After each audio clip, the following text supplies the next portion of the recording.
আমি তো আইপ্যাককে নিয়োগ করিনি, নিয়োগকর্তারাই বলতে পারবেন।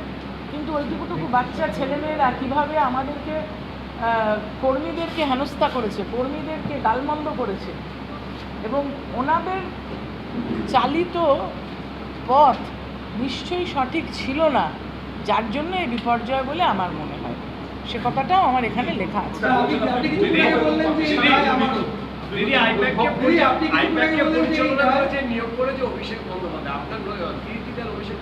না, আমি কারোর দিকে তীর দিচ্ছি না, আমি শুধু ওই সংস্থার দিকে দিচ্ছি যারা এখানে এসেছে। এই সামনে তো এসেছে, ওরা এসে ভুলভাল, ধরুন লুডো, আমি শুনেছি যে এখানে নাকি লুডো বিতরণ করেছে। লুডো বিতরণ করে ভোট হয়? মানুষের কাছে যেতে হবে, মানুষের দুঃখ দুর্দশা বুঝতে হবে, মানুষের কাজ করতে হবে। যেটা আপনাদের মাধ্যমে আমি বলতে চাই, 17 বছর আমি নির্বাচিত জনপ্রতিনিধি হয়ে যাওয়ার পরে আমি কিন্তু কারুর একার নই, সকলের জনপ্রতিনিধি। এবং অবারিত দ্বার আমার বাড়ি এখান থেকে 3 কিলোমিটার, এবং সেই 3 কিলোমিটারের যে আমার বাড়ির অফিস 24 ঘন্টা খোলা থাকে। বাইরে আমার একটা লেটার বক্স লাগানো আছে, যার যা অভিযোগ, অভাব, দাবি সেই বাক্সে দেয় বা অফিসে এসে দেয়, এবং অফিসে 24 ঘন্টা লোক আমাকে দেয়। কারুর যদি কোনো রকমের অভিযোগ থাকতো, আমি সঙ্গে সঙ্গে সেটার চেষ্টা করতাম সুরাহা করতে, পুলিশ দিয়ে হোক, কোনো অসুস্থ মানুষ থাকলে তাকে ভর্তি করে হোক, কোনো মানুষের হয়তো অর্থনৈতিক সহযোগিতা প্রয়োজন, সেটা বিভিন্ন প্রতিষ্ঠান থেকে দেওয়া হয়, বিভিন্ন অফিস থেকে পাওয়া যায় সরকারি, সেইখানে ডিরেক্ট করে। কারুর হয়তো পাড়ার রাস্তাটা খারাপ, সেইখানে কোনো পাড়ায় লাইট নেই, জল নেই, এমন কাজ করা হয়েছে জানেন। ভারতবর্ষে এই অফিসটার বাইরে যে চৌমাথা, মধ্যগ্রাম চৌমাথায় ভারতবর্ষের একমাত্র ন্যাশনাল হাইওয়ের তলা দিয়ে চলার পথ, মানে যাতে মানুষ, বাচ্চারা যারা স্কুলে যায়, রোগীরা যারা হাসপাতালে আসে, তারা নিরাপদে রাস্তা পারাপার করতে পারে, কেননা এখান থেকে 12,000 গাড়ি চলে বর্ডার এরিয়া। সেজন্য ওই যে পথটা, ওটা পারমিশন করতে গিয়ে আমায় 6-8 মাস দিল্লিতে শুধু প্রত্যেক দিন NHAI অফিসে যেতে হয়েছিল একটা অনুমতি গ্রহণ করতে। কেউ করেনি, কোনো সাংসদ করেনি, হয়ে গেছে, কিন্তু আমি কিন্তু করেছি। হাসপাতালটা যে ছিল মেডিকেল কলেজ, মাননীয় মুখ্যমন্ত্রীকে দিয়ে কিন্তু আমরা মেডিকেল কলেজ এখানে করেছি। এখানে পরিশুদ্ধ পানীয় জল ছিল না আমার এলাকায়, আপনারা জানেন। সেই পানীয় জল কিন্তু ঘরে ঘরে এখন আছে। এখানে বিদ্যুৎ ছিল না সেইভাবে, সব জায়গায় আছে। কোনো ড্রেন ছিল না। এসব যে প্রচেষ্টা, এই প্রচেষ্টাটাকে যদি কেউ নস্যাৎ করতে চায়, তাহলে সে ইতিহাসকে বিকৃত করছে এবং করতে চাইছে। যে কারণে সাংগঠনিক পদ থেকে আপনি পদত্যাগ করলেন, তৃণমূল কংগ্রেস কবে পদত্যাগ করলেন? আমি, এটা কিরকম প্রশ্ন হলো? আমি তো এখানকার দায়ভার নিলাম। হ্যাঁ, আমাকে তো কেউ অভিযোগ করেননি, সুতরাং এটা আমি বলতে পারবো না। একটা নৈতিক দায়িত্ববোধ তো থাকে যে আমি যখন এখানে সভাপতি হিসেবে রয়েছি, তখন এখানে আমরা 5টা অ্যাসেম্বলি সেগমেন্টে হারলাম। এখন বাংলা জুড়ে হয়তো যে আমাদের অবিশ্বাস্য ফল, যে 80টায় নেমে গেছে আমাদের সিট, আমি সেটা মানতে পারছি না। কিন্তু সেই জেলার দায়িত্ব যার যার আছে তিনি বুঝবেন। আমি এখানে যে 5টা, আমার এখানে 7টা MLA ছিল, বিধায়ক 7টা সেগমেন্টে, সেই 7টার মধ্যে 5 জন হেরে গেছে। হারার কথা নয় কিন্তু, কেননা যে পরিমাণ উন্নয়ন হয়েছে, যে পরিমাণ পরিশ্রম আমি 7টা সাংসদ হিসেবে করেছি, তাতে করে কিন্তু মানুষের সেই সাড়াটা আমি পাবো বলে আশা করেছিলাম। আমি বললাম যে একটা দুর্বৃত্তায়ন ঘটেছে সর্বস্তরে, এবং সেই দুর্বৃত্তায়ন মধ্যবিত্ত মানুষ নেয় না, এবং যে অসৎ আচরণ ঘটেছে সেটাও মানুষ নেয় না। একটা অহমিকা হয়ে গিয়েছিল, সেই অহমিকাটাও মানুষ নেয় না। কর্মীদের মধ্যে ছিল, নেতাদের মধ্যে ছিল। আমি তো কারোর নাম করে বলতে চাইছি না, আমি বলছি যে যে ধরনের একটা ভাব এসে গেছিল যে দল ক্ষমতায় আছে মানে আমি যা খুশি করতে পারি, কিন্তু গণতন্ত্রে যা খুশি করতে পারেন না। সংবিধান আছে, সংবিধান মেনে চলতে হবে, মানুষ সেটাই বুঝিয়ে দিয়েছে।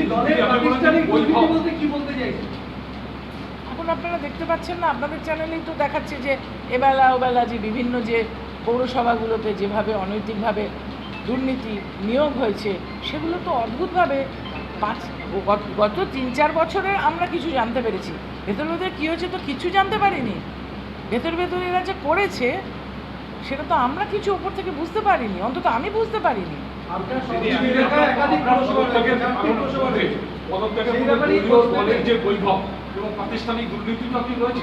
নিশ্চয়ই রয়েছে, পরে দেখুন না চিঠি। দিদি এর পরেও কি আপনি দলের মধ্যে থাকবেন? আছি তো, দলেই তো আছি। আমার তো মনে হয় যে এইটা আমার পক্ষ থেকে, আমার তরফ থেকে, ন্যায়বোধের পক্ষ থেকে এইটা বলাটা প্রয়োজন ছিল যে এখানকার এই 5টা হার অ্যাসেম্বলি সেগমেন্টে আমার নৈতিক দায়িত্ব আমি এড়াতে পারি না। এটা আপনাকে হঠাৎ সেন্ট্রাল নিরাপত্তা দেওয়া নিয়ে একটা প্রশ্ন উঠছে। বাই ইলেকশন তো কালের নিয়মে হবে, কেন উনি তো সিটটা ছেড়ে দিয়েছেন। এবার যখন ডেট ঘোষণা হবে তখন প্রার্থী থাকবে, বাই ইলেকশন নিশ্চয়ই হবে। কুণাল ঘোষ বলছেন যে টিএমসিপি খুব অচলাবস্থা এবং সেখানের যে সভাপতি পদ তা ওয়েলেক্সে তোলা উচিত। না দেখুন, দলটা আমি করছি 98তে দল তৈরি হওয়ার দিন থেকে, কিন্তু আমি আমার নেত্রী মমতা বন্দ্যোপাধ্যায়ের সঙ্গে আছি 84 সাল থেকে। সুতরাং আমি দলের এই ওয়েলেক্স এসব বলতে পারবো না। আমি দলটাকে ভালোবাসি, আমি দলটার সঙ্গে অনেক কাজ করেছি বহুদিন, এবং আমি মনে করি মমতা বন্দ্যোপাধ্যায় যদি আবার নিজের হাতে রাষ্ট্র টেনে ধরেন তাহলে পরে নিশ্চিতভাবে উনি যেটা ফল চাইছেন সে ফল তিনি পাবেন। দিদি, কয়েকদিন আগে দেখা গেল যে আপনাকে অন্ধকারে দেখে আপনার লোকসভার পদ থেকে আপনাকে সরিয়ে দেওয়া হলো। এটা কতটা আপনার কাছে দুঃখের বা ওনারা মনে করেছেন যে আমায় সরালে আরও কাজ ভালো হবে, ওনারা মনে করেছেন সংসদীয় কাজ হয়তো আমি পারছি না, সেটা তো তাদের ব্যাপার। কিন্তু সোশ্যাল মিডিয়াতে আপনি আপডেট করে পোস্ট করেছেন। না, ওটা কিন্তু কোনো অভিযোগ না, কিছু না। আমি যা ফ্যাক্ট তাই বলেছি, ফ্যাক্ট তো বলতেই হবে, কেন ইতিহাস তো বিকৃত করা যায় না, ওটা তো ইতিহাস। এতদিনের সম্পর্ক, তার জন্য এই পুরস্কার পেলে এই যে বিষয়টা আপনার এটা তো ইতিহাস।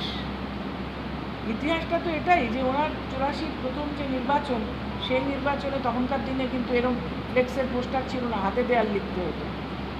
এবং উনি হয়তো তখন আমার মতন দূরবর্তী একজন কর্মীকে দেখেছেন কিনা জানি না, কিন্তু আমি কাজ করেছিলাম। আমার জেঠিমা ছিলেন মহিলা কংগ্রেসের সভানেত্রী, প্রদেশ কংগ্রেস সভানেত্রী গীতিকা মৈত্র, যার হাত ধরে আমিও এসেছি। এরকম বললাম, অরুণ মৈত্র প্রদেশের সভাপতি ছিলেন, মন্ত্রী ছিলেন, তাদের হাত ধরেই আসছি। এতদিনের সম্পর্ক শেষের এই পরিণতিটা আপনার কী পরিণতি? কোনো পরিণতি না, ঠিকই তো আছে। এরকমই তো হয়, কোনো কিছু কি স্ট্যাটিক থাকে? ওঠে, নামে, পরে আবার ওঠে। বিধানসভা নির্বাচনে বারাসাতে প্রচারের নেতৃত্ব আপনার নামই উল্লেখ করেনি। ভুলে গেছেন, ব্যস্ত ছিলেন তো। কিন্তু দীর্ঘদিন বিভিন্ন এই বিষয়গুলো কিভাবে দেখছেন, এই যে ভুলে যাওয়া এবং আপনার বিরুদ্ধে একটা অসম্ভব ব্যস্ততায় অনেক কিছু হয়, দিদি, সেটার কোনো আমি দেখছি না। দিদি একটা বিষয় হচ্ছে তৃণমূল কংগ্রেসের অন্দরে একটা প্রচার ছিল আপনি নাকি ছেলের টিকিটের জন্য ওটা তো তোমার বানানো। না, এই প্রচারটা কি তো সত্যি বলেছিলে যে ঘটনা নাকি আপনার বলেছিল বিরুদ্ধে টিকিট একটা আনতে অভিযোগ পারে না, করা? এসব বলেছে। দিদি, এই ছেলের টিকিটের প্রসঙ্গটা কি আদৌ সত্যি? ক্লিয়ার করে দিন। আরে আমার মতন একটা বৃদ্ধা মানুষ যে আজকে 40 বছর রাজনীতি করছে, তাকে এইসব প্রশ্ন করার কোনো মানে হয়? দলের প্রার্থী আমার প্রার্থী, আইপ্যাক ইস্যু থেকে দিদি দলের সঙ্গে অনেক আগে আপনার দূরত্ব তৈরি হয়েছিল। সেটা একটা হয়েছে। কেননা ওরা এমন ভুলভাল নির্দেশ দিত, এমন অথরিটেরিয়ান, বুঝেছেন? মানে অথরিটেরিয়ান মানে হচ্ছে ধরুন অটোক্রেটিক একটা অ্যাটিটিউড নিত, যেন ওইখান থেকে কথা বলছি আর আমাদের সবাইকে শুনতে হবে। তা তো নয়। 4টে লোকসভা নির্বাচন করেছি, তার আগে আমি 5টা ইলেকশন হেরেছি, 5বার। কোন সালে হেরেছি? 96তে হেরেছি যাদবপুরে। কোন সালে হেরেছি? 98তে দল তৈরি হওয়ার পরে। কোন সালে হেরেছি? 99তে হেরেছি হাওড়ায় মেয়রের বিরুদ্ধে। 2001-এ হেরেছি বালিগঞ্জে, তখন দাঁড়িয়েছিলেন চিফ হুইপ যিনি বামফ্রন্ট, তার বিরুদ্ধে। এইসব যুদ্ধ করতে করতে লড়াই সংগ্রাম করতে করতে জীবনের সব কিছু শেষ করে দিয়েছি শুধু গণতন্ত্রের প্রতিষ্ঠা করতে এই রাজ্যে। সেখানে আমার সম্বন্ধে যদি কেউ কিছু বলে বা আমাকে যদি শেখাতে আসে, সেটা ভ্রান্তি নয় তার।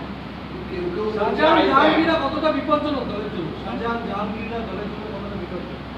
যারা তাদেরকে দলে এনেছে তারা বুঝবে, তারা বলবে। আমি তো আনিনি, আমি তাদের চিনিও না, জীবনে কোনোদিন দেখিও নি চোখে। আমি কোনোদিনও তাদের চোখে দেখিনি। নামটাও প্রথম টিভির পর্দাতেই শুনেছি এক একজনের। দলের আপনারা এইখানে যেতে দেখছেন, এই যে এলাকাটা 7টা, এখানে যে রাস্তা দিয়ে আমার বাড়ি যান, দাদু রোড, আমার বাবার তৈরি। আমার বাবা যখন মারা গেলেন তখন দাহ করার খরচাটা আমার স্বামী, তিনি ডাক্তারি করেন, তিনি দিয়েছেন আর বাবার এক বন্ধু দিয়েছিল।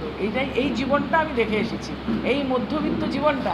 যেমন জ্যাঠার বললাম, মামার বললাম, বাবার বললাম, আমরা মধ্যবিত্ত মানুষ, বাংলার মধ্যবিত্ত মানুষ, ভারতবর্ষের খেটে খাওয়া মানুষের সঙ্গে আছি। কিন্তু আমরা এই বৈভবের কথা কেন বারে বারে বলছি?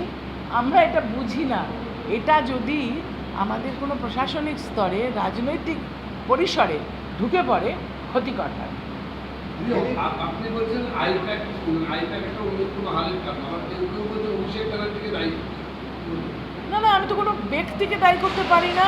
ওরা যেভাবে ঘুরে ঘুরে মানুষকে বিভ্রান্ত করেছে, মানুষকে ভুল পথে চালিত করেছে এবং নির্বাচনী প্রক্রিয়াটাকে পুরো ঘেঁটে দিয়েছে, আমি তাদেরকেই চোখের সামনে দেখেছি, তাই তাদেরকে বলছি। এদের বিরুদ্ধে টাকা তোলার অভিযোগ রয়েছে। আমার কাছে কেউ করে, আমার কাছে কেউ অভিযোগ করে। টিএমসি অফিস খালি করার নির্দেশ দিয়েছেন বাড়ির মালিক, এই বিষয়ে নিয়ে আপনি কি বলবেন? ওনার একটা নিশ্চয়ই কোনো অ্যাগ্রিমেন্ট বা কিছু একটা ছিল, ওটা তো বোধহয় ভাড়া বাড়ি, কারণ আমাদের অরিজিনাল বাড়িটা তো তপসিয়া রোডে ওই দিকটাতে। তো ওনার হয়তো অ্যাগ্রিমেন্ট শেষ হয়ে গেছে, আমি তো বলতে পারবো না। এটা ডায়মন্ড উনি- হারবার কি তাদের গ্যাসের লোক ছিল? এটা গেল এখন।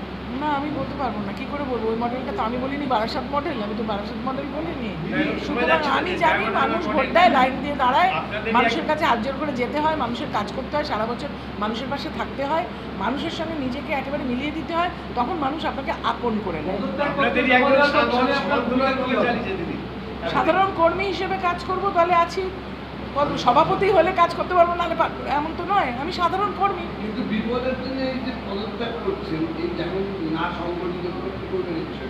বিপদের দিন নয়, এটা আমি মনে করছি যে আমার পরিচালনায় কিছু নিশ্চয়ই গলতি থেকে গেছিল।